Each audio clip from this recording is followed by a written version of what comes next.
I wake up on the floor. I blacked out.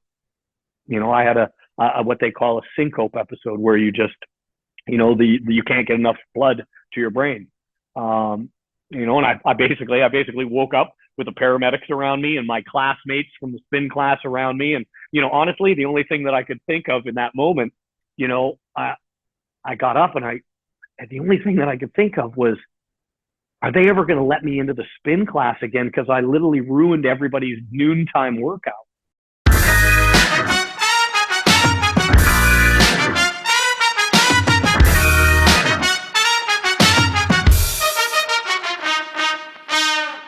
Welcome to the Funny in Failure podcast, a podcast that celebrates failure and shines the light on the emotional side of comedy, with yours truly, Michael Kahan. Sit back, soak in the positivity, and get ready to be inspired. Jason is the definition of resilience. I am speechless reflecting over his story. He expresses himself with such grace, positivity, and love. I love that Jason talks about his incredible story of moving forward and thriving after an immense health challenge, which involved ultimately getting a heart transplant.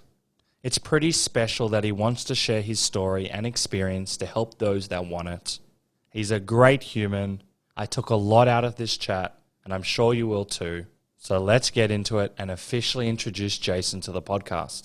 Jason Gray Stanford is an actor who is best known for playing the role of the lovable attendant Randall Disher on the long-running Emmy, Golden Globe, and SAG Award-winning television series Monk. His numerous film credits include the Academy Award-winning A Beautiful Mind with Russell Crowe, for which he was nominated for a Screen Actors Guild Award for Best Ensemble Cast, the Academy Award-nominated Flags of Our Fathers, directed by Clint Eastwood, Lonely Hearts with John Travolta, James Gandolfini and Jared Leto, Mystery Alaska, also with Russell Crowe, the award-winning indie Caroline and Jackie, Disney's Earth to Echo, The Miracle Season, alongside Helen Hunt and William Hurt, and the Sundance selection Summer of '84. On television, Jason's long list of credits range from starring in Steven Spielberg's Emmy-winning miniseries Taken, and the TNT series Monday Mornings for David E. Kelly, to roles on shows such as the hit Amazon series The Boys, Justified, Grey's Anatomy, Bones, The X-Files, FBI Most Wanted, both NCISs, the Stargate franchise, and the hit Canadian series Republic of Doyle. Jason also has an incredible voiceover career, including roles such as voicing Donatello in the Teenage Mutant Ninja Turtle series, The Next Mutation, Sherlock Holmes in Sherlock Holmes in the 22nd Century, Joey Higashi in the Fatal Fury trilogy, amongst many others. Jason is also recognized as the original voice of Raditz in the wild popular Dragon Ball Z. Jason also has a number of exciting upcoming projects, and he'll be reprising his role as Lieutenant Randall Disher in the long-awaited Monk movie for NBC/Universal and Peacock. He will also be seen in the Disney Plus series PERCY Jackson and the Olympians, premiering in 2024, and the Paramount Plus action thriller The Painter. Along with these projects, Jason is also gearing up for the second series of his popular podcast, the Randall Disher Podcast, which is available on iHeartRadio, Amazon and Spotify, and more. So as you can imagine, we dive deep and we cover a lot. We chat about his heart transplant and moving forward, Monk, his positivity mindset, making decisions, resilience, rejection, plus a lot more. Before we get into this chat, in case you aren't aware, the videos are now available on YouTube under Michael Kahan. That's Kahan with a K, unless you're listening to it already. I find it adds a new element and dynamic to these chats. I'll still be posting snippets of these chats on Instagram under Funny and Failure, so check them out if you want to stay in the loop for upcoming episodes, or you want to ask a guest a question. I'd also love it if you would share the podcast or share your takeaways from the chat. It really motivates me, helps the podcast grow, and ensures I can lock in amazing guests like this one. And just as a final reminder, the podcast comes out every Monday at 5 p.m. Australian Eastern Standard Time, with the video to follow the following day. Anyway, sit back, relax, and enjoy today's epic episode. when you start a podcast, and congratulations on starting a podcast, there's a lot of issues that can arise. And we were just briefly speaking moments off air about, the challenges of being of Zoom and having all the people on the screen. I'd love to know about some of your challenges, so it'd make me feel better about mine. Well, definitely when it comes to a podcast, number one is getting up the courage to do a podcast, I think, is actually getting the balls enough to think, hey, I'm going to throw my hat in the podcast ring, because it's not like there's not a million podcasts out there.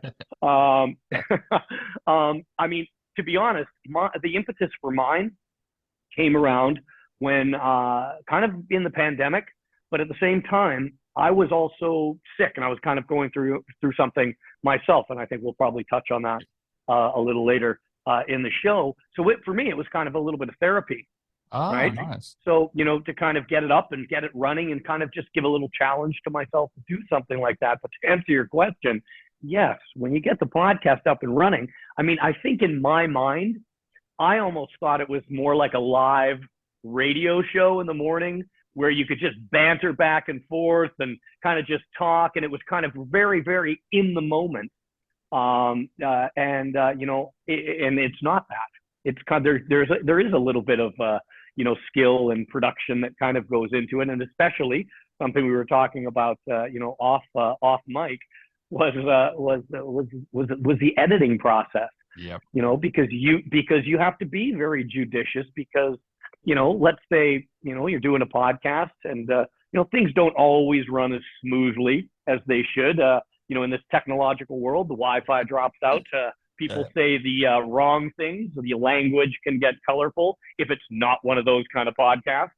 So, I mean, there's a lot of stuff. So, I mean, it was a real learning curve for me. I absolutely have a tendency to, I wouldn't say interrupt, but I would definitely say talk over or talk with.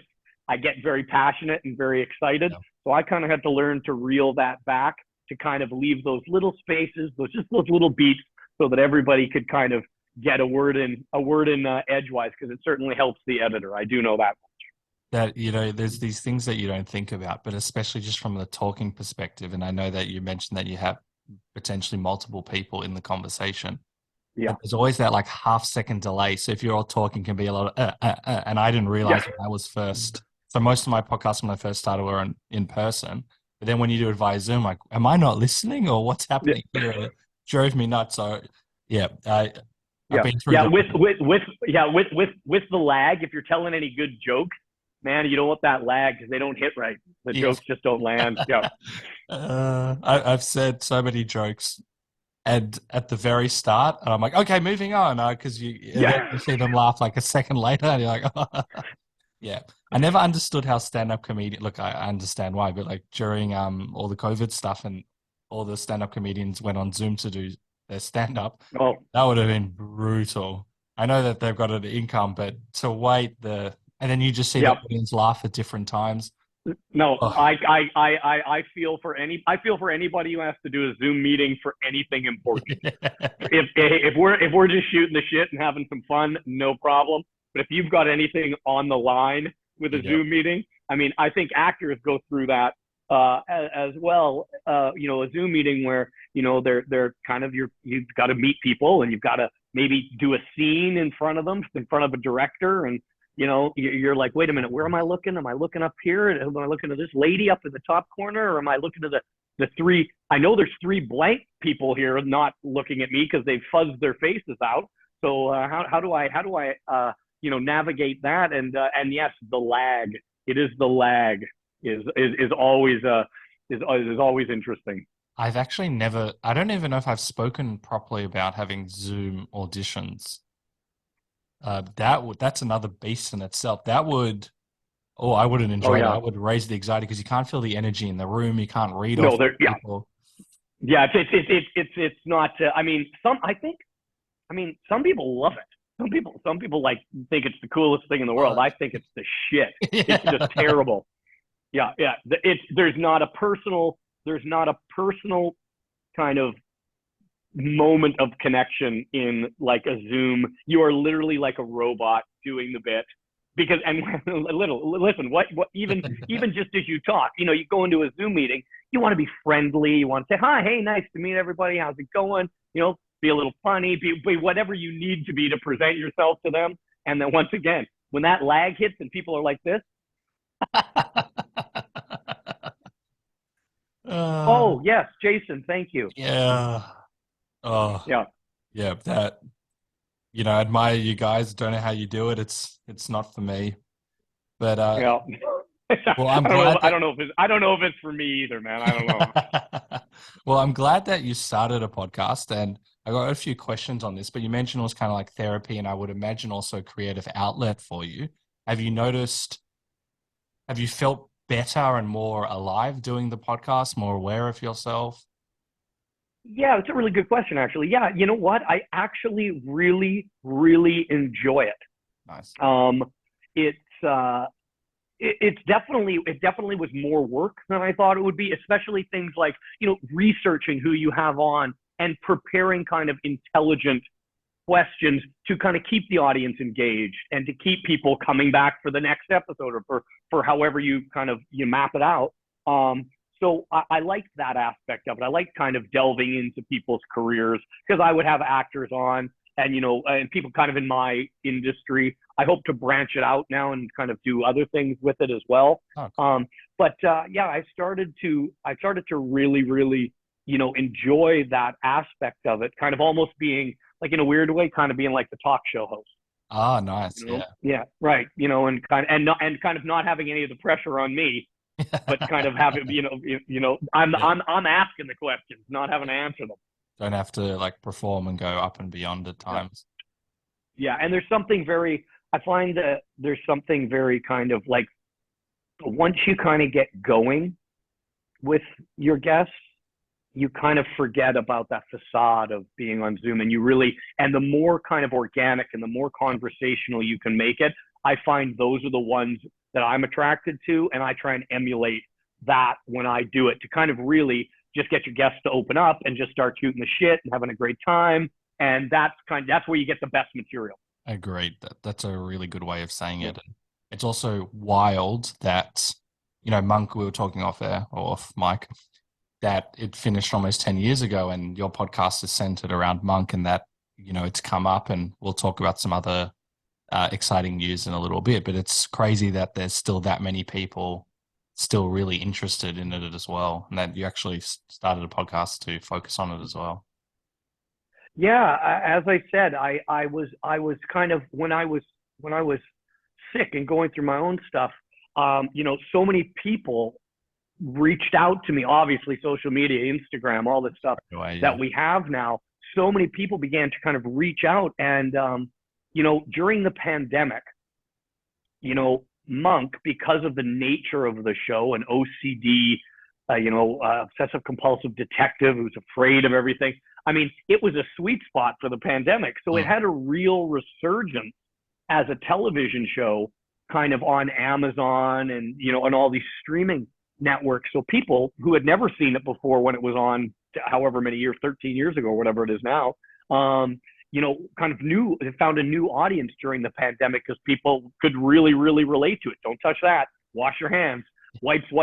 I mean, yeah. So it really did. So so many people started to reach out to me, and say, "Wow, we love the show. The show's great," or we're rewatching it again, and it was really cool. And I thought, what a great thing to do is go back and kind of, it was really kind of my thank you and my love letter to all the fans for sticking with us so long. Yeah. How does something like that work? Do you need permission from the network, or can you just start it yourself? Let's see. I kind of didn't think about that. I kind of just went into it, but I did call our creator and our head writer and executive producer, and his name is Andy Breckman. So I figured he would know all the ins and outs of it. And I was like, hey, can I have your blessing to use the name and then to use some music from it as well? And he was like, yes, go ahead. And I think we actually joked. I think they literally were like, the only way the network's going to come after you if you start making a shit ton of money, right? They're gonna, Well, it's good for them because you get more. Yeah, exactly. Other than that, they're like, go ahead, kid, do your podcast. Oh, that's amazing. Oh, it's that easy. Yeah. There's got to be a lot of copy podcasts for other shows now. Just don't make too much money. Just make a decent amount, but not too much. Yeah, exactly. You mentioned a few times, and you've had a wild journey, and I've been looking into this, and it's a very inspirational story about you've had, as you mentioned, some health issues, and I don't even know where to start with this because this is honestly wild, and I won't build it up too much because we'll hear your takeaway. But to see how you've gone through this process and all of your learnings is just so fascinating, and I'm really excited to hear about it. Should we maybe give a bit of a blurb, and then we'll dive deep into what's happened and how you've been recovering? Yeah, absolutely, man. Where should we start here? I mean, the bottom line here for anybody who doesn't know, in 2018, I was diagnosed practically out of the blue with heart failure. And in 2020, at the end of 2020, right in the midst of the pandemic, I became so ill and so sick because of heart failure that I had a heart transplant. And I mean, that's the skinny of it. There's a long journey to get there, and there's a long journey, on the other side that we can talk about too. But I mean, in a nutshell, I'm a 2.5 year post heart transplant recipient, and I'm in a really, really, really small club of people around the world, that have had this kind of operation, and even in a smaller club of people who have been able to kind of bounce back to, basically 100% with no limitations. And consequently, I've become very passionate about lending my voice to the cause, to help educate, to help raise awareness for heart disease, cardiovascular disease. I work, hand in hand with the American Heart Association, and honestly, with whatever associations may come to me and ask for any type of help, or even just, if I have even a modicum of profile out there to kind of reach one person that maybe can reach 2 and 3 and 4 and so on, I'm happy to lend my voice and share my story and help, and help others kind of going through something similar. That is such a cool story, and we'll dive into it. And I'm just going to nitpick something you said. Not only have you bounced back, but you've been thriving, and we'll go over some of the stuff and the journey in a little bit. But I find it so incredible that when one goes through such a challenging situation, it can be very traumatic to relive it. But I've heard you on many interviews, I've read your articles, and even what you just said now, like you genuinely want to, inspire, help, or educate other people. And that can be very rare, especially when we go through, as I said, like trauma or very challenging situations, to kind of like sweep it under the rug. But it sounds like this is, correct my clumsy wording, but almost made you stronger or more resilient moving forward. Is that how you see it as? Yeah, I think without question, and those are great words. Resilience is a word I use all the time. Oh, nice. It's just, you go through these things, and there's definitely a part of me that kind of just wants to leave it aside and live my life. I'm not a very, I'm not big into the, rah celebrity of it all. And, I kind of like to do my thing. I mean, and I see my job acting as a job. I don't see it as a way to be famous or kind of anything like that. So I see this, but at the same time, that being said, to share the story in hopes of kind of, as I just said, to kind of educate or maybe help somebody else going through something. I mean, it would be selfish of me not to do that. And also too, by kind of, in a weird way, reliving it when you do tell the story kind of over and over again, it's cathartic because you've come so far and you're here. You're at this spot now, So I look back on that journey and I think to myself, all right, fuck right on, man. That's cool. Yeah. I made it, and I kind of, brilliant. And I mean, not to sound like a dick, but I mean, I'm like, pat myself on the back. I'm like, that was a lot of hard work, brother. And you made amazing. it. You put a lot of time in there, and now if you can pay it forward for someone, go for it. That's the way it should be. Definitely not a dick. I think it's amazing to know that one can go through probably the most stressful thing that one will ever experience times 1,000, and to look back at the journey, because often we can focus on the end result, but the end result was not easy getting there. And I know, we talked about resilience. You're a super fit guy, and I think you said sometimes it was like one step forward, two steps back, but even willing to decide to move forward. And I know that your character, like from Monk, would say happiness is a choice. And I think that's something that you decided to emulate or use as well. And I'd love to know why, because it can be, and this is not criticizing anyone out there, it can be very easy to play the victim and completely everyone would understand, and dealt perhaps a very challenging hand, and you decided to. Yeah, man. It's, what really helped me through all this was having that positive attitude. Right.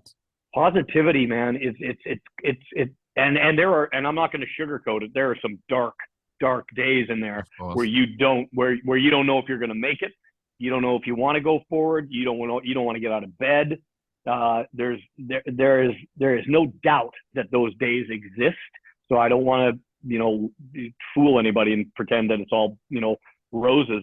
It's not, but, I learned kind of through this journey that having a positive attitude, even for anything, and kind of dealing with it. I mean, I use humor to deal with a lot of things. I think I think it's a great mechanism. Humor really, really counteracts tragedy, I feel. Yep. Strong believer. And who doesn't like a good laugh? I mean, to be honest with you, but having a positive attitude really, really helped me. And yeah, it's hard to stay positive sometimes, because as you mentioned, there's a lot of one step forward, two steps back. But the fact is, I looked at it like this. Bottom line is, before my heart transplant, I was only going one way, and that was down. And that down was leading to one conclusion, and that was dead. After my heart transplant, yes, was I facing a bunch of new challenges? 100%. But I had a brand new heart, and the potential for that heart was only to go up, only to go forward, and only to get better. So that trade-off is 100 times worth it. For whatever the negatives are coming out of that stuff, the positives greatly outweigh it. So I looked at it a lot like that. And to be honest, I looked at it like almost like a game, like a challenge. I was like, all right, this morning I'm gonna try and just two steps. I'll get back in bed, and okay, tomorrow maybe okay, let's go to the door. Let's go to the door. Okay, well, let's try and open the doorknob. Okay, let's get there. And you know what? Some days you wouldn't, but you get up the next day and you try. But having a positive attitude, and all my support system had that. There wasn't a lot of woe is me. I'm going to tell you that, because it's so easy. It's so easy to do. It's so easy to do that. There was not a lot of it, but it's so easy to do that. And as you say, play the victim and why did this happen to me, and all life is never going to be the same. Man, you got to adapt. You got to adapt. And a positive attitude is basically my answer to adapting. Well, it's amazing that you had that support system, and it sounds like you had really great people in your circle that allowed you to, obviously feel up and say, "Come on, let's go and move forward." That moment when you were told you needed a heart transplant. Actually, just before that, I'm just going to skim, and you please interject because it's your story. You're a very fit guy, but you were having like breathing difficulties. I think you'd seen the doctor, and they had. I think there was awareness that something wasn't quite right. And then you're on a spin bike in spin class, and you collapse. Yeah. I'll give you the crib sheet here. The short version. 2018, I was diagnosed. I had no idea. I thought I had the flu. I was tired. I wasn't exercising as well at the gym. I went to the doctor, and he was like, "Something's up with your heart. You got like an arrhythmia going on in your heart. Are you aware of this?" I'm like, "No, I have no idea what you're talking about." He was like, "I think you need to go to the emergency room." So I went to the emergency room in the hospital, and they did a barrage of tests. And they came back to me and they said, "Yeah, the doctor's right. You have an arrhythmia in your heart, but your heart's enlarged and it's not pumping as efficiently as it should be. You have heart failure." And I'll be honest, I was like, whoa, no, wrong, not me. You're wrong. What else is it? Fix it. To be easy, just fix it. Do what you guys have, doctor it up a bit. And they were like, there's not much we can do here. Yeah. You have heart failure. And I said, well, how? I mean, I don't have any of the classic symptoms.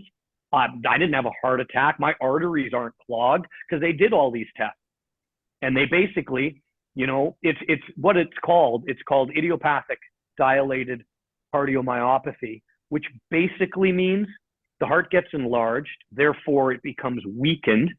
And in that weakened state, it's unable to pump blood efficiently around the body to the other organs. So therefore your body just kind of slowly breaks down as that heart gets weaker and weaker and weaker. And then you can't exercise, you can't breathe, your kidneys go, your liver goes. It's kind of a snowball, just kind of, so that's really where I was. But for the first year and a half, I mean, I was through medication, the expertise of the doctors, visits to the doctors, I was able to maintain a regular, life and do all the things that I had done prior. And that was the goal, to keep it at bay and to keep moving forward. And then, as you just mentioned, at the end of 2019, let's cut to that. I was in a spin class and, I'm going on the bike and it's like a retro spin class. Bon Jovi's blaring out of the speakers and I'm rolling, and 20 minutes in, I wake up on the floor. Wow. I blacked out. I had a what they call a syncope episode where you just, you can't get enough blood to your brain. And I basically woke up with the paramedics around me and my classmates from the spin class around me. And, honestly, the only thing that I could think of in that moment, I got up and the only thing that I could think of was, are they ever going to let me into the spin class again? Because I literally ruined everybody's noontime workout. That's the Canadian in you. Yeah, right. Yeah, right. I mean, seriously. And sure enough, I had much bigger fish to fry, little did I know. There I was off to the emergency room. And from that moment on, my heart failure continued to get worse and worse and worse. And it started to get worse and worse at a very, very rapid rate. And it decided also to take my kidneys and my liver with it. So I was in a pretty bad state. And by the time I kind of was, I was in and out of the hospital at this point, you know what I mean? By the time I was the heart transplant was really on the table. I mean, I was very, very, very sick. And soon after that, I'll be honest with you, man, the most wonderful thing happened. They came into my hotel room, my hospital room. I felt like a hotel at that point because I'd been there so long. And they were like, hey, kid, we got a heart for you. We found a heart and it's an incredible match for you. If you want it, it's yours. And obviously, a quick phone call, because remember, this is in the middle of pandemic. So my family can't even be at the hospital at this point. Oh, that's right. fucked. No one's there, and where everyone's masked up. So, I mean, it's scary as shit, to have it, hearing all this stuff.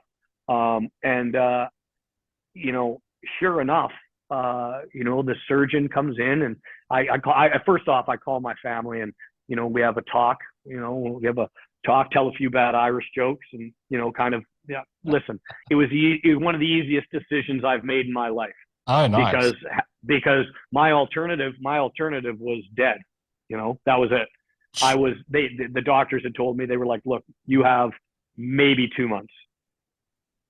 And you're on our best medicine. We got you jacked up on all the best things we have, and you've got about 2 months. You are high priority here. You're not looking good.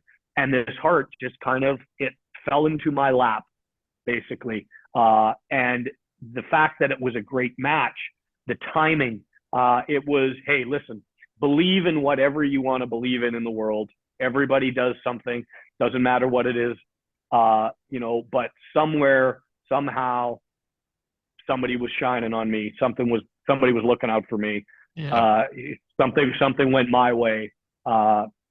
And I became the recipient of a new heart, and the surgeon came in, as all high-powered surgeons do, and was very cool and very calm, and looked like he had it, looked like he knew everything in the world, and was like, all right, listen.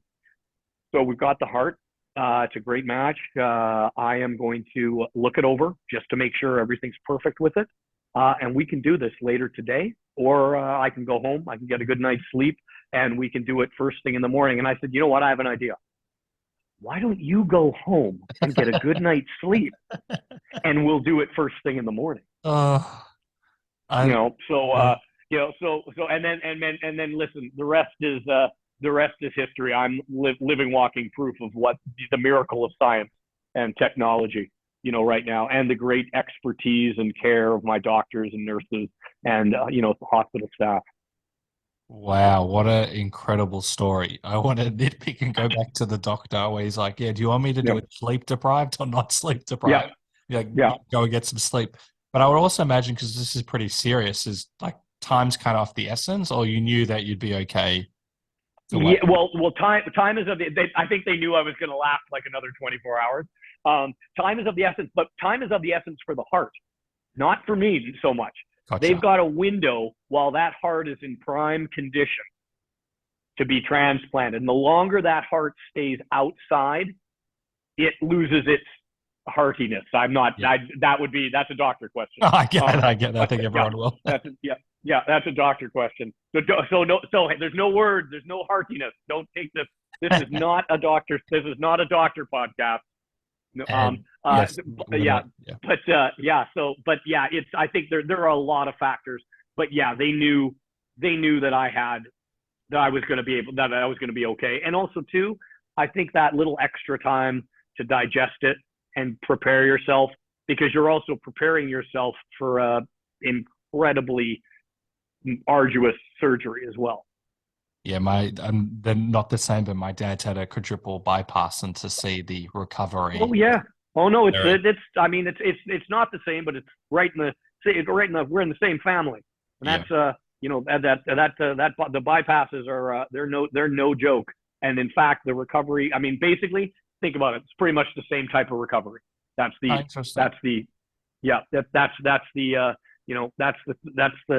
thing. I mean, obviously there's some different things, later on that I have to worry about that they don't. But at the same time, I mean, we all have this, right?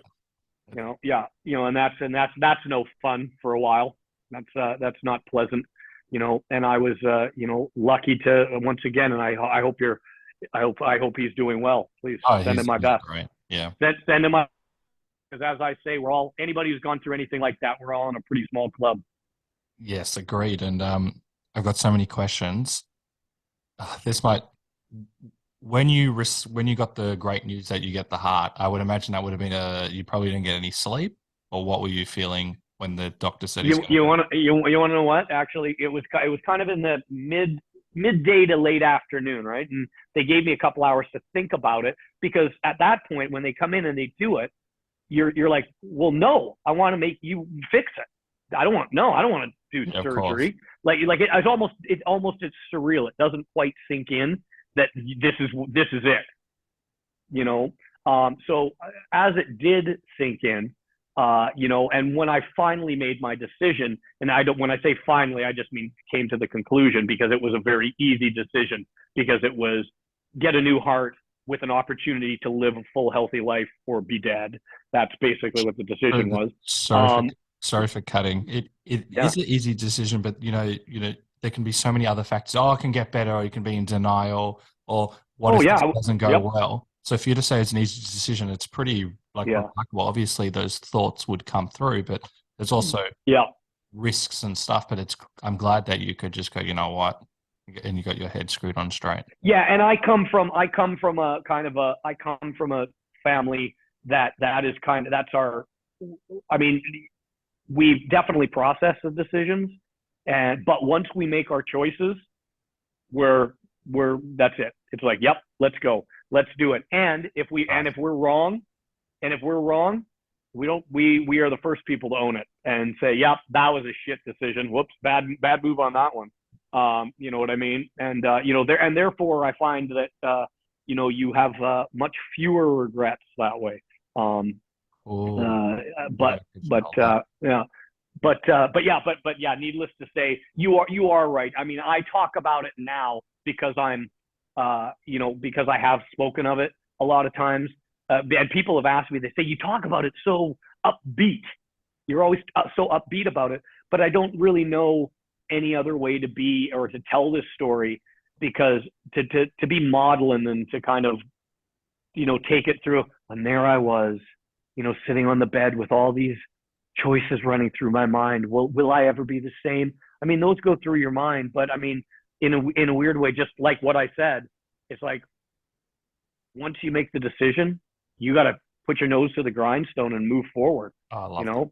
and take that positive attitude that I was talking about earlier and be like, all right, let's do this. Let's get it on. Who's in? Doctor, like, I mean, when I went down for surgery in the morning, the doctor came in and I'm in the bed getting ready to go in there, and obviously he's doing doctor stuff and he's rolling by and he's like, good morning, how you feeling? I'm like, don't worry about how I'm feeling, brother. How are you feeling? I like that. Like that's how I want to attack it. I'm like, is everybody on their A game in there today? B plus. Right? No, A game. We need. Yeah, that's right. Yeah. That's right. Is everybody ready? Everybody giving 100% today? So, but yes, you are absolutely right, and I don't mean in any way, shape, or form to downplay it, but yeah, all those things go through your mind, and I was very much in denial for a very long time at very many different periods throughout my journey of saying, no way, there's got to be another solution, or even to the point where I was like, oh, I can live with this. I can live with only walking my dog up the block and back before I have to take a breath, or before, or I somehow we can figure this out, or maybe you can keep me going long enough that in 2 years you'll have some miracle cure. You know what I mean? Like I played out every scenario possible in my brain, and ultimately the choice that I made was the right one. Agreed. And fast forwarding, we can talk about the rehabilitation process in a bit, but fast forward, as we said, sometimes one step forward, two steps back, but you won gold in an event in the transplant games, and that's bonkers. That is so awesome to, not only just get to a stage where you can enjoy life, which is very challenging in itself, but to then get back into your exercise regime, and you had pretty intense stuff before, and to put yourself in an event like that and then win gold, that is crazy. What was that feeling like when you? Well, yeah, man, it was cool. I'm just smiling because we're reliving it a bit here now. But first, let me give you a little note here.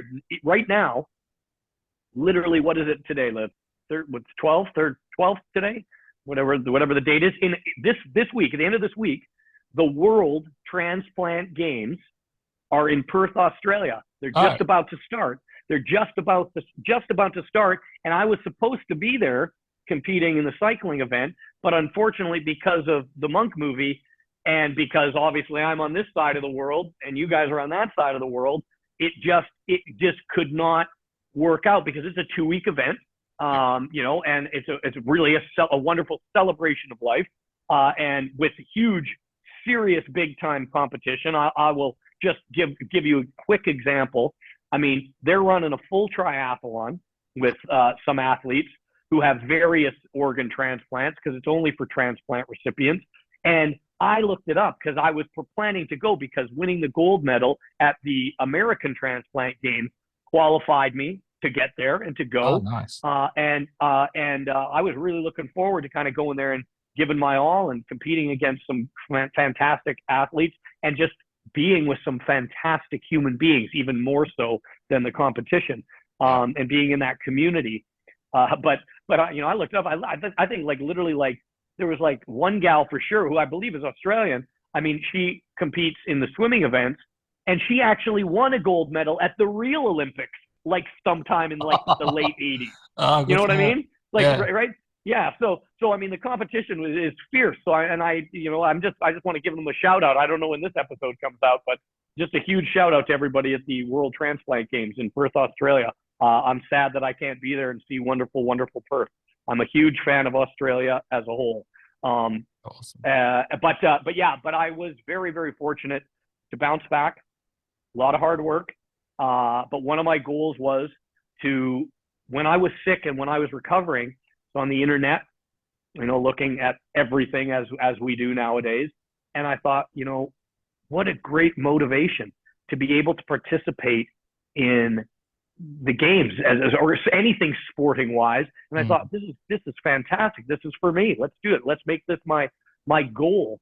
And it was an incredible experience. Taking away winning gold, that really wasn't the rewarding part. The rewarding part was seeing other people like me who had gone through similar circumstances that I went through, and to see them thriving and living their lives and feeding off of each other. I mean, that was really the gift of being at that thing. The gold medal, that was gravy. That's gravy. That's pretty cool to win the gold medal.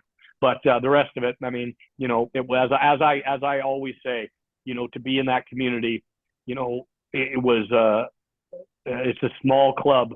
It's the coolest club you don't want to be in.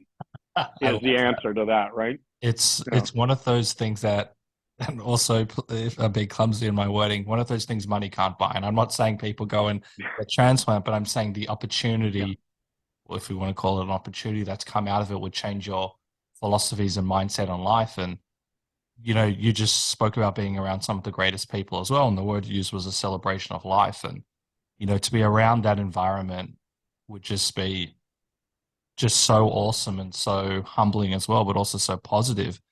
Through this experience, has it changed your view on life or some of the previous philosophies you've had? Have you noticed anything? Yeah, I mean, I am definitely, I think when you're young, I think all of us probably, when you're young, you kind of take these things for granted and say you're going to live forever and you're invincible. Yeah. And I certainly felt that way for many years. And then,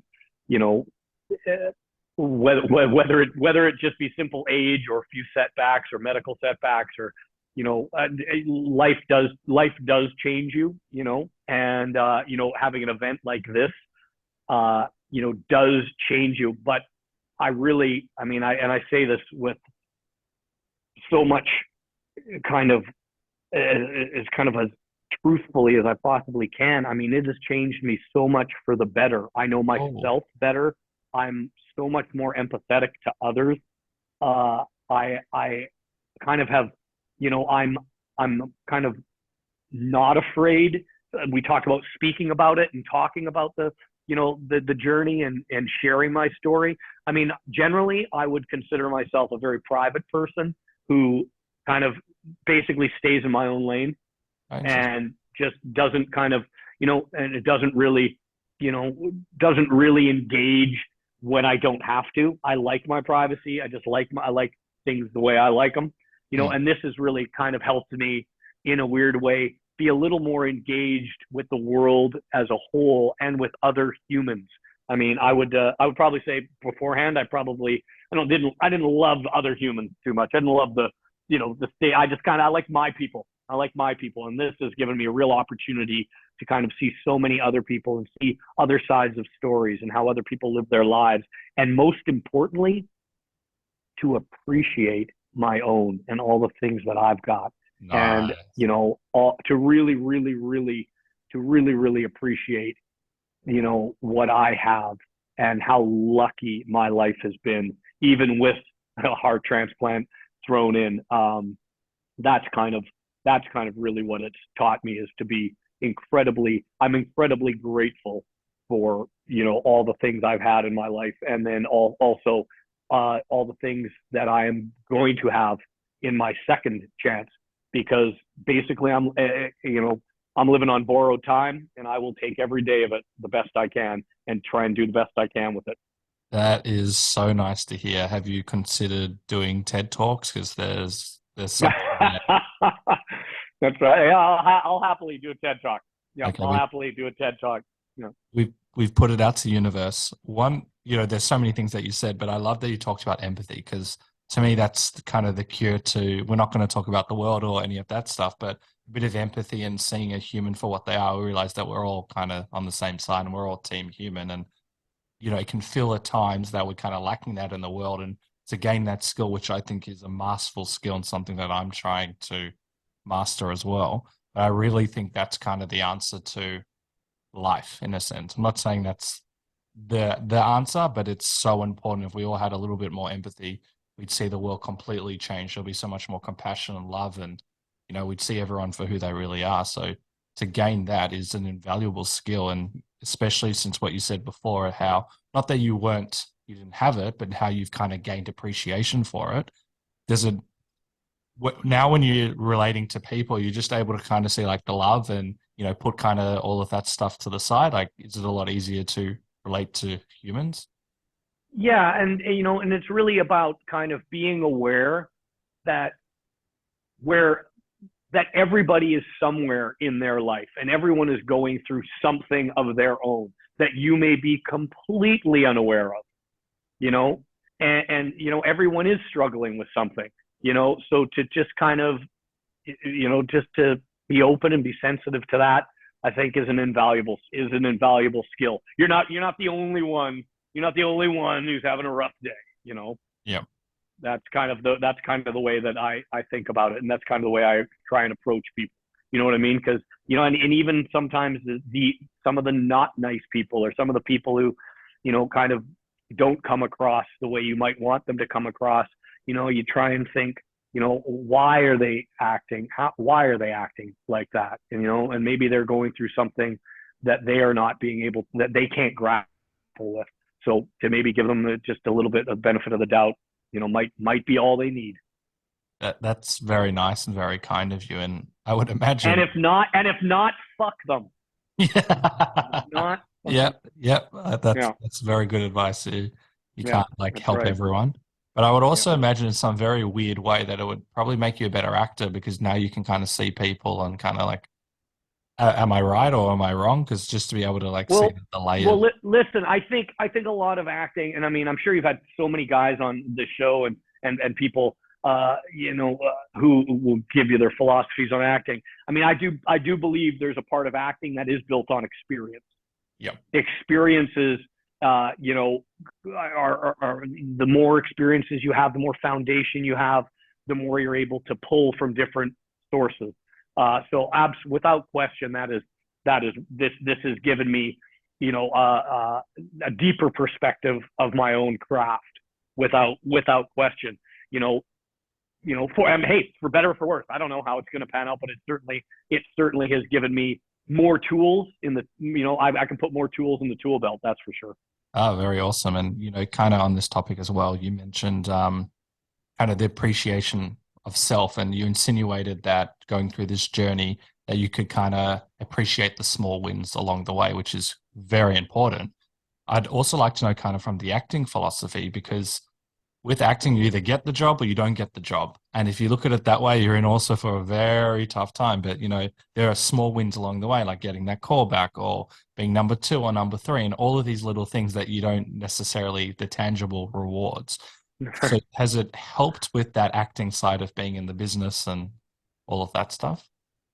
It does, but I mean, I guess you first of all, I'll say this, and I'm sure you've heard this before. I mean, you got to have a pretty thick skin to do this job. Definitely. I mean, because I'm pretty sure that the answer, even for the, the big wigs, the answer was no for a long, long time. The answer is more often no than it is yes. Yeah. And to kind of, speak on that without going, super, super philosophical about it. I look at it like, first off, I kind of agree with you. I mean, it's like, yeah, you either get the job or you don't. You know what I mean? It's not like the Olympics where there's a first, second, and third place and everybody gets the clap. It's like, no, this business is one guy. There's one guy on screen and he's that guy. Other than that, you're all last. Who cares? It doesn't matter. You come in second or third. So I almost got that part that Robin Williams got. Like, no, it doesn't work like that. Yeah. I was almost Harry Potter. No, it's but that being said, the takeaways I think that are the positives from that, and certainly I try and do this for myself. But once again, no, do I do this every time? No, because I like everybody else, I'm human. I'm like, oh man, God, I wanted that one. But is first and foremost, if you can walk away, let's say from a meeting or an audition, if you can walk away and be confident that you did everything you could on that day in that moment, then you're good. Then you can let it go. You know what I mean? Nice, yeah. But let's say, let's say maybe you didn't learn your lines right, or you're out a little late that night. Well, you know what, man? Then it's on you. Then it's on you. But even if it is, if you own it and you say, you know what, today I wasn't up. You know what? Now it's on me. I wasn't up to snuff, and that's why it didn't go my way. That's cool too. I think taking ownership of it is very important. That was something that I had to kind of take, I had to take a lot of time to figure out throughout my career, and I still do it. It's a process. This career that's one of the great things I love about acting is there is no finish line. It's almost, in a weird way, it's very kind of, it's very parallel to sports, but at the end of the day, there are a lot of comparisons. I feel a lot of things that ring true in both acting and sports and nature, actually, oddly enough. But like at a certain point, an athlete kind of needs to retire because they kind of don't jump as high or run as fast or for whatever reason. But you see, but acting is always, can always grow, and you can act it well until you're done, till time runs out. Which I always thought was fascinating. And within that, you can change, let's say, from the young ingenue into the, older wise character. And there's so many avenues to kind of explore in that. But ultimately, taking ownership of your own work, that was really one of the hardest things. I was kind of like, and I still do it. I mean, I'm not, who am I kidding? I'm like, oh my God, what do they want? Can I please them? I hope I do it the right way. There is no right way. Yeah. There's no right way. Do what you do and do it to the best of your capability, and then let the chips fall where they may. There are so many other factors that go into who gets a job and how they get the job that if you started thinking about it, your fucking head would explode. Agreed. We've had horrible examples. I call them horrible, but it's actually can be empowering in a sense. Yeah. And I'm sure you've had actors on the show, and as I said, everybody's got a philosophy about it. But I mean, in a nutshell, I try and keep it as simple as possible. If I did a great job, if I feel I did a great job that day and I did everything I could, then I'm cool with it. Nice. Then it's up to you. Then it's up to you. Go ahead. Then I'm like, hey man, you don't want to cast me? Don't worry about it. Go cast whoever you want. That takes a lot of time to get to, because Oh yeah, absolutely. I'm still getting to it. Talk about one step forward, two steps back. Yeah. I mean, that's right. That happens, and without question. I mean, there are ones out there. I'm sure there are ones out there that are Moby Dicks. The one that got away that you just like, oh man, if only. But at the same time, you've got to. The great thing is there's always another one around the corner. I really like that mindset, but also to give yourself more credit when we're all first starting out, and this is also potentially why a lot of actors haven't been in the industry for as long as you, is that the pain and the rejection and the no's and all of that, and not being able to kind of let go, and hearing a bit of your story. Obviously, there's work and you're human, but to kind of keep on moving forward, to acknowledge what's happened and let it go, that's a winning mindset from what I've observed. And, it takes a lot to get there, but one's life is a lot better going through that than being so hard on every single role. Are you able to, I know that you let go and you've got this amazing mindset of when you make a decision. So is that it sounds like it's been a family saying for a while. I forget how you phrase it, but if you make a decision, you kind of own it. Is this something that's kind of I think maybe I brood on it obsessively until I make the decision. I would say that I'm probably a procrastinator as far as making the decision. I'll try and run every scenario in my head, and then until I feel that I've come up with the right one. That might drive a few people nuts, but at the same time, once it is done, I don't have any regrets about that decision, and I can live with it for better or for worse. And I think that's ultimately what matters. And by the way, I'll be honest, sometimes you win, sometimes you lose. And there have been times where I've been like, wow, now that was a shit decision. Oh, why did you do that? Ugh, ugh. And but you go like this, well, you did it and you got to that conclusion. So, now you got to live with it. So move on. Move on. There'll always be another decision to be made. That's true. There's a few things on that. Not making a decision is often the worst decision. So actually making a decision is empowering. That's right. Yeah. Then also, given your like self-reflective like mindset, that when perhaps a decision doesn't go to plan, you're able to reflect on it. So that therefore your next decision is more informed. Obviously, we're human and we go back, but to me that's also extremely important, because often we can just make all of these blind decisions, but you're kind of keeping yourself accountable to go, okay, I didn't make this decision, this is why it happened, on to the next one. I think that's beautiful. Then tying into minimizing regrets. I talk about this a lot on the podcast, but I had a lady on the podcast named Bronnie Ware, and she is an international best-selling author, and her book is the Top 5 Regrets of the Dying. I think it's somewhere here. Doesn't matter. I've said it so many times, people will love it, but one of the top regrets is I wish I'd lived the life that I wanted to live and not the life I thought others wanted me to live. And that kind of goes into what you're saying, is that often we make decisions for so many other people, but at the end of the day, if you're making a decision for yourself, that's the best way to live. And you don't want to be on your deathbed with 10 billion regrets, and you're minimizing that. And that leads to, through this book and my own observations, a much happier, cleaner life in a sense as well. Yeah, I think she's right on the money. That's definitely true, and it's much easier said than done.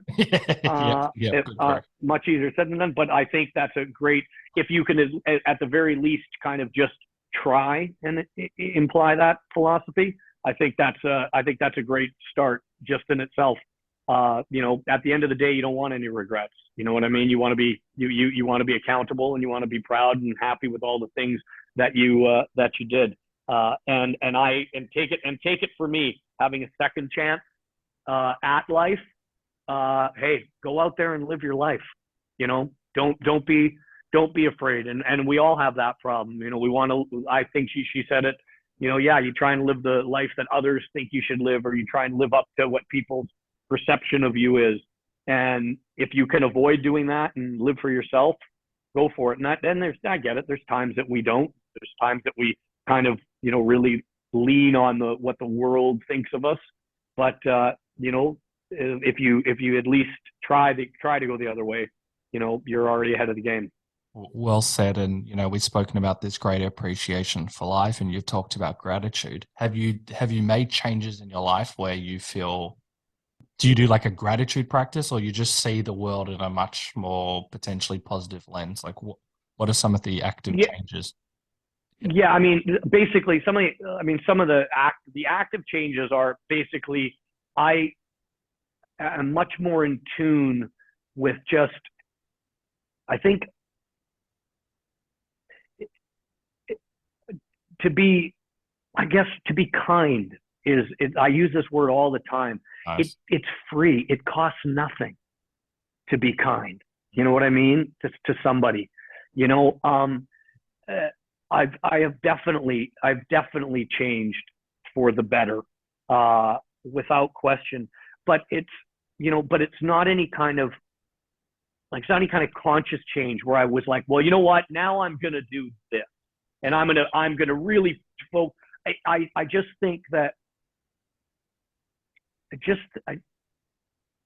I wish this for everybody, that if we can put ourselves in other shoes, even for a second. I mean, I'll give you a quick little analogy. And this is a story that I heard before, and I don't know where I heard it, but I use it sometimes, and it's about pressure. And somebody says a little off topic here, but somebody says the idea is like, wow, you feel a lot of pressure, with your job, with acting, a lot of pressure doing the jobs, and you didn't get it. It didn't work. Well, you know what? Go down to the corner and look at the family who's struggling to pay their rent, feed their children, or to the homeless community, and look at how they're struggling. And now that's pressure. That's pressure, man. So we don't have any pressure, you know? So I kind of, that's pressure. When you're feeling a little sorry for yourself, as we all tend to do, you try and put yourself in maybe someone else's shoes, and kind of think about what they might be going through. And then you kind of can look at yourself in a different lens. And obviously then it becomes you're like, yeah, I get it. Everything's not that bad. Things are okay. I mean, I digress from the question a little bit, that's great. But kindness, man, it's free. Be kind. And we spoke about empathy and kindness and how that's our cure to saving the world. So everyone do it. That's our home. Right on. Yep. Okay, I've got a gazillion points. I will actually, let's just tie up this point. We spoke about the rejection and, some of the challenging situations in Hollywood. Something you mentioned off air about it's not real until it's real.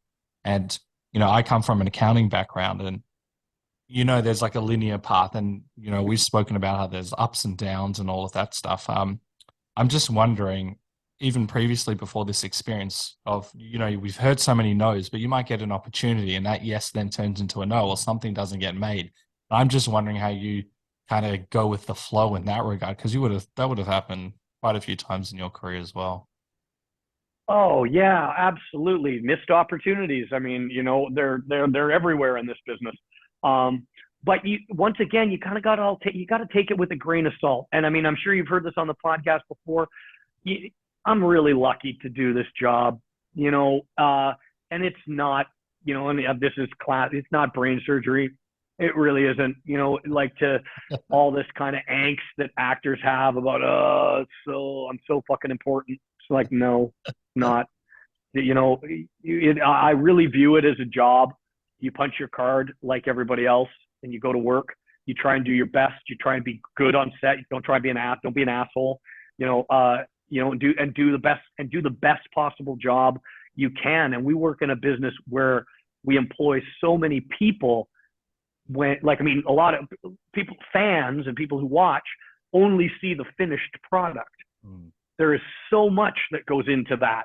And by the way, and I mean, I am only as important as the next fella towing the line or the next gal putting on my makeup or the guys hanging the lights or the guys making the craft service or the guys moving the cones to park your car. I mean, we're all in the same boat. And by the way, when all that works, when all that comes together, that's when you see great stuff, and that's what makes me want to go back to it all the time. You know what I mean? That's the opportunities that I seek when you can be that one big collaboration. But yeah, now going back to what you said, it ain't real till it's real. I mean, there's so much bullshit in Hollywood. I mean, let's be honest. It's like, hey, we're gonna do a movie. We're gonna put it all together. We're gonna be great. We're gonna shoot it in beautiful, beautiful Australia. It's gonna be fantastic. You're like, great. When do I start? I just want to be in the movie, and it just kind of goes on and on. It never happens. I mean, that's part of the business. And once you learn that, you kind of and that takes time to learn that because we're all green. We all start somewhere, right? And that's fair. Once you kind of learn that, we take everything with a grain of salt, it rolls off your back. It rolls off your back. We were talking about the Monk movie earlier. I mean, I don't know how many times we all thought, well, let's get it together. Let's do it. Now cut to 13 years later. Now we're finally doing it. 13 years later. Yeah. But I'm pretty sure we talked about it 10 years ago. Well, I'm so happy that it's being made, but it's important. I would imagine it keeps you on with the flow. And if it wasn't for people like you on this podcast, very long story short, I've briefly spoken about it. I almost had a TV deal.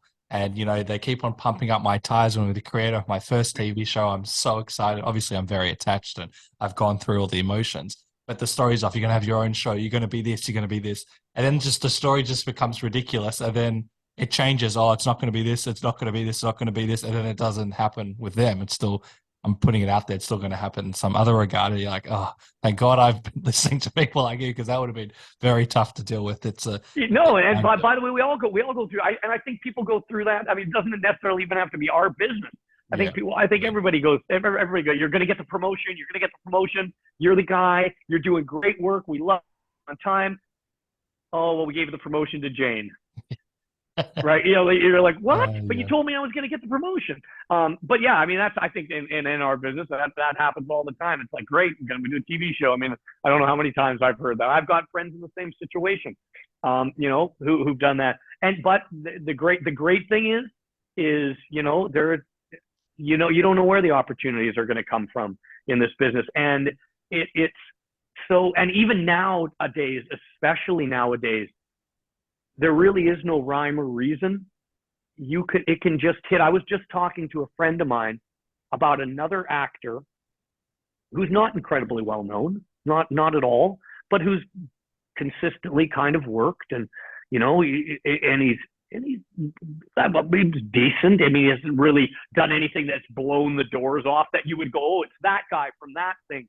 And now he's on a show right now, an incredibly popular show on Netflix, and he's absolutely terrific on it. And this is certainly, I would say, certainly in the later stages of his career. And all of a sudden, look at him now. Boom. Right? So, you keep banging your head against the wall. That's this business. Exactly. I said we've had recently, it was episode 200, a fantastic gentleman named Patrick Fabian. What number am I? What episode number am I? I think 204. 204. Okay. 204. 204. It's a great number, 204. Yeah. And 204. Very inspiring human being. And he'd been a working actor for 25 years. His words, he potentially never had that role where people are like, you're from that, even though he did. Right. And 25 years in the business, somehow been able to work for that long, which is a huge credit to work that long in this business. Yeah, but that's the feat in itself.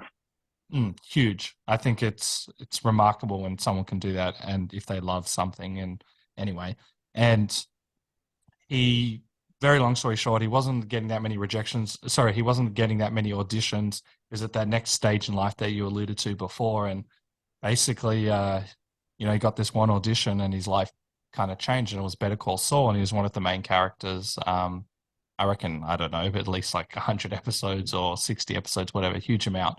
And he spoke about it in such a brilliant way, because perhaps earlier in his career, he may have not been able to deal with that. And he's learned so many skills along the way, but that's 25 years and he's got inverted commas his big break. And it's really awesome to hear that, life doesn't need to go downwards to hit a certain age. It can go upwards. And he's a great example. You're a great example of that as well. Yeah, no, that's it. 100%. And that's kind of what I was saying before. There's really no finish line, in this business. I mean, you can write a script and have it be a hit. You don't have to be 25 to do that. You don't have to be 45 to do it. You don't have to be 55 to do it. It can happen, anytime, as long as the script's good and it catches on. And the same with acting. I mean, as long as you kind of keep doing your job, keep going in. And yeah, I think there's, without question, I believe there is a certain amount of, kind of consistency that you have to keep up. I do believe that cream does rise to the top eventually. I do believe there's also ebbs and flows in this business. Sometimes you're up, sometimes you're down. But I believe the opportunity is always there to be on upswing if you're doing the right things. And if not, I mean, if you have a little bit of talent. This is one of the things I was always amazed with when I started acting at the very beginning. When I watched movies and stuff, I was always intrigued by, I was really drawn to this actor or this, like that, or the end. And it wasn't necessarily the lead of the movie. It was maybe the second or third or fourth or even the 10th. I was like, wow, why do I like them so much? And there is that, people do exude that when they work. And I mean, kudos to Patrick Fabian. I don't know him. I actually have a friend who did a movie with him, so they know him. She knows cool. very well. And I hear he's a terrific gent. So good for him, man. Kudos. You both are. And also, talking about the ebbs and flows, this is, I had a few guests that were not main cast of Seinfeld. They had reoccurring roles and really iconic. And it's very interesting, to be on this enormous show. Monk is an enormous show, and, you were a main as well. The ebbs and flows of, you'd think when you're in a show like that and, it would be like A-list movie offered here and there, and they were talking about, being in Seinfeld and they didn't have, as many episodes as potentially you've had, that, you would think that, you just have these agent managers. What do you want to do for the next 10 years? How do you want your career to look? And that's not necessarily the industry. And they've spoken about, the highs and the lows where 1 minute they're doing that. And then the last, are you there? Yep. And then one moment, but yeah. potentially they're number 100 on the call sheet. And it's a very interesting game, but also from a mindset perspective, I'm wondering how you've been able to deal with that, coming from Monk, which is an enormous show that's hit so many people. Yeah. Yeah, absolutely. I mean, I think I left Monk and I did that exact same thing. I was like, all right, world's my oyster. What do we got? What do we got next? I mean, and there were, a couple of I think after Monk, there were a couple of decisions that I made that, didn't necessarily go my way, work-wise, that, I've learned from. And then there were a couple, I know shortly after Monk, maybe only about a year or so after Monk, I got another television series, and I thought to myself, I had a wonderful cast, like people that I admired and worked with, and it was a David Kelly production. So I was like, oh my God, it was a completely different character than I had played on Monk. And I was like, oh, I just hit the jackpot. This is going to go for at least 5 seasons. Oh, no. This is fantastic. I'm working with these great people. It's David Kelly. This is fantastic. And we were canceled after 9 episodes. Oh. And then, and without question, I've had a lot of lean years where I was just working and going, and going, okay, well, what's coming next? I don't know what's going to happen now. And I'm not getting the jobs that I want. Any job that I really, really wanted, I wasn't getting. And any job that they were willing to offer me, I didn't want to do. And then there was times where there were no jobs being offered, nothing coming, and then there's times where you kind of hit again and you're in a good, cool movie. But everybody has a different journey. Everybody has a different journey to where they want to get to. And hey, listen, I would love to just be sitting here and have a stack of scripts, right now. But for me right now, that's not the case, and that's the way it goes. And that is part of the journey. I think that's part of the process. Everything, I do believe now that everything happens for a reason. So, we shall see. And one thing I do know is, I'm not done yet. I've got a second shot, through this heart transplant and all this stuff. I have a very, I get another kick at the can. So we'll see what goes down now, see what happens now. But yeah, I feel I'm in the same boat as so many actors, but that being said, to be able to make your living as an actor, is a blessing in itself. And not everybody's going to be the 1%, the Brad Pitts, the Tom Hanks of the world. There's so much more acting out there to do. Now, would you love to be and I'll be honest with you, I don't know if that's really for me. I actually really like being the guy who's the 7th or the 10th on the call sheet and kind of come in and have people go, oh, that guy was great, and not have the whole fucking thing on my shoulders. Yeah. We'll see if that ever happens, but we'll see how I react if that ever happens. But I was always an actor's fan. You know what I mean? I was always, for me, it's more about working with great people, and collaborating. Oh, I love that. And, it speaks volumes of you as a person. Not that there's anything wrong with being 1 to 6 on the call sheet, but you're there for, your right reasons. And I think that's really inspiring as well. I reckon a great way to wrap up the podcast is to do a rapid fire segment. So the first thing that springs to mind, but if you need time to think about it, just take your time because they're never rapid. Ready to rumble? Let's do it. We've answered a lot of these, but we'll see how we go. What's been your special ingredient to work all these years? Perseverance. What's your favorite thing to do when you're not working? Hang with my dogs. What breeds are they? My Guinness is a Labby Adobe Lab, and Woodford is a terrier, all terrier. Guinness just passed away recently though, so it's just the 2 of us now. Just the two of us now. But we're looking to add somebody new to the family. Oh, very nice. I'm sorry to hear that because they're part of the family. I have a miniature Labradoodle, and Very they nice. they Awesome, man. changed my life. Dog people are good people. Yep. Yes. Yeah. If you're a cat person out there, become a dog person. No, animals. Let me rephrase that. Yeah, Animal people are good I know. people. Animals across the board. I'm a huge animal advocate. I actually saw you are you're an animal advocate. What does that entail?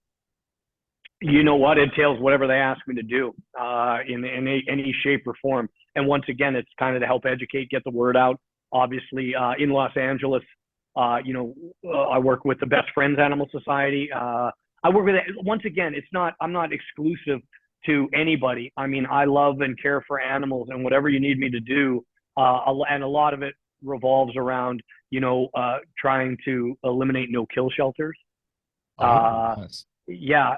So there's a lot. But, I will say, before we get back into the rapid fire, I will say it's such a rewarding thing to do, but man, it's a hard thing to do because it's so hard for me to see animals, anyone or anything who cannot speak for themselves. I feel that's where my voice needs to come in play.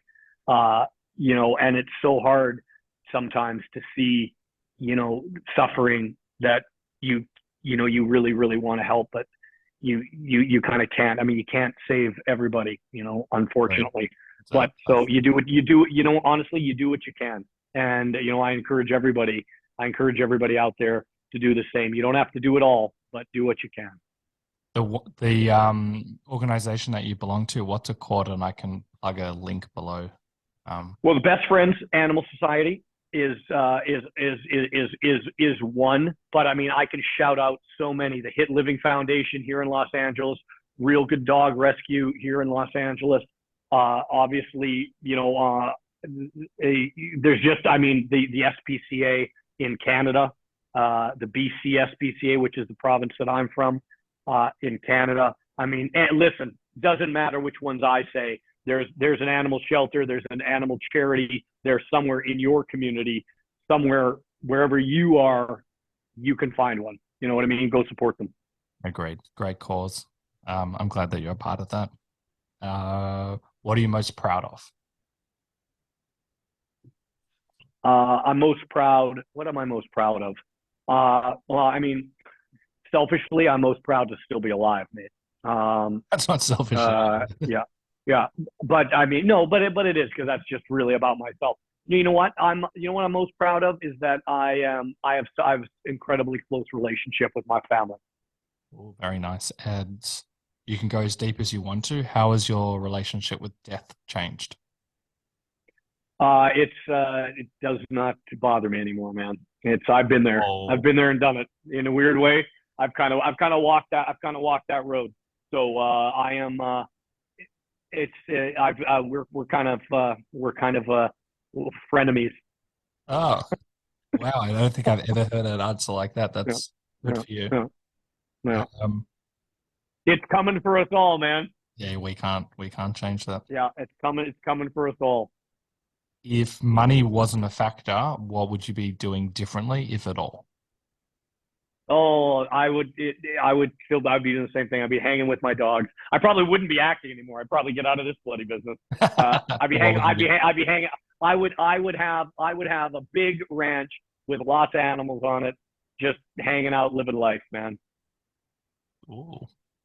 That's still that's still something that could be within you. Absolutely. Oh yeah, absolutely. We'll manifest that one. Yes, agreed. Next big dream or goal, or is that your next big dream or goal? You know what? We can absolutely do that. It's just to tuck away somewhere on a beautiful ranch. As long as I got a nice kitchen to have some friends over and cook dinner for them, I'm great. And have a bunch of animals, a bunch of dogs and cats and whatever, horses, chickens, all running around. It'd be great. It'd be fantastic. That sounds amazing. I forget if I asked you what keeps you motivated. What keeps me motivated? Just in a weird way, it's the chase. It's the challenge. The challenge of quickly, I know it's supposed to be rapid fire, but No. Please take your time. to touch on something we talked about earlier on in the podcast, you were saying, the negative stuff that you get these negative, kind of vibes from people, or there's so many no's in this business. You see, what keeps me motivated are those no's. That keeps me motivated. I'm pretty fucking stubborn. And the more no's I get, I'm like, okay, let's go. Let's see. All right, bring it on. I feel that. So it's like, those no's are the things that keep me motivated to go forward and get stronger and get better. Well, it pushes you in a positive way, but I'm sure that when you've received that no, and then when you do get that yes, and they're in that arena, it would be a great feeling as well. To be like, told you, I've got it. Yeah. Well, I think I think everybody has a little black book somewhere where you've got a few names in it written down, right? Yep. You're like, I'll show you one day. My list is building. I feel that. Last few, if you could go back into a time when you were first starting out, whether it was any part in your life, what advice would you give yourself, and what timeline would it be? Oh man, this one I think is pretty easy. I would say, be more brave. Take some chances. Take more chances. Take some more risks. Don't be so worried about what other people think of you. Go for it. Be brave. That's it. Be braver. Great answer. And what age do you think would be best for you to hear it? So I go as young as I could, to go right back to the very beginning with everything. Be braver. Be braver. You know what I mean? The worst thing that's going to happen is somebody's going to say no. You know what I mean? I think at the end of the day. So, go for it. Yeah. Take those chances. Because you never know what's going to happen. Something wonderful can come from them. Great. And we'll add that to your TED Talk little resume. We'll put it out there. Any advice you want to give to people who want to try something different or new, but perhaps are a bit fearful of doing so? Go for it, because the worst that's going to happen is that someone's going to say no, or it's not going to be for you, and then you move on to the next thing. Don't stifle any of your creativity, or don't kind of back away from anything because you think you can't do it. Trust me, and I struggle with that too. But go for it. Give it a shot, and it might not be for you. And if it isn't, move on. Great advice. Last question before I ask how people can follow you and keep up to date with you. What is the one question I should have asked you? Oh man, ooh, that's really good. You should have. That's a good one. What's the one question you should have asked me? The hardest question. Yeah, this is a hard question. I don't know. I actually, this is the one you've got me. I thought I did really good answering them all. You've nailed me on this. Well, I think you've asked me some great questions too. You've asked me some great questions. What's the one question you should have asked me? What's my favorite sport is what you probably should have asked me. And what's your favorite sport? Well, it's got to be hockey because I'm Canadian. Yeah, I was going to say it must be something Canadian. Do you ever? It must be something Canadian. That's right. Do you ever play or you watch? Oh, I absolutely watch, and I unfortunately I don't play. I played a goalie in a movie called Mystery Alaska where I had to lie my way through the movie, basically, and then learn how to skate on the fly and play the position. I knew how to play it. I knew how to play it on the road, but I didn't know how to skate. It's actually was my first big movie with incredibly wonderful cast of guys who I am still all friends with to this day. And those opportunities do not come around that often, but I do remember I showed up and I wasn't able to skate, and I completely lied my way through the audition. Yeah. I think we've had a few guests, or at least one guest on it. I'm just drawing a blank, but I love it when you hear who did Mystery Alaska? Yeah. Was it? Wow, I wonder who did. Tamo Pennicott, or was it Lachlan Munro? Or no, Lachlan Munro wanted to do Mystery Alaska. Talk about coming in second. There you go. Because I know he's a brilliant skater. And he's Lachlan is he's a friend of mine for sure.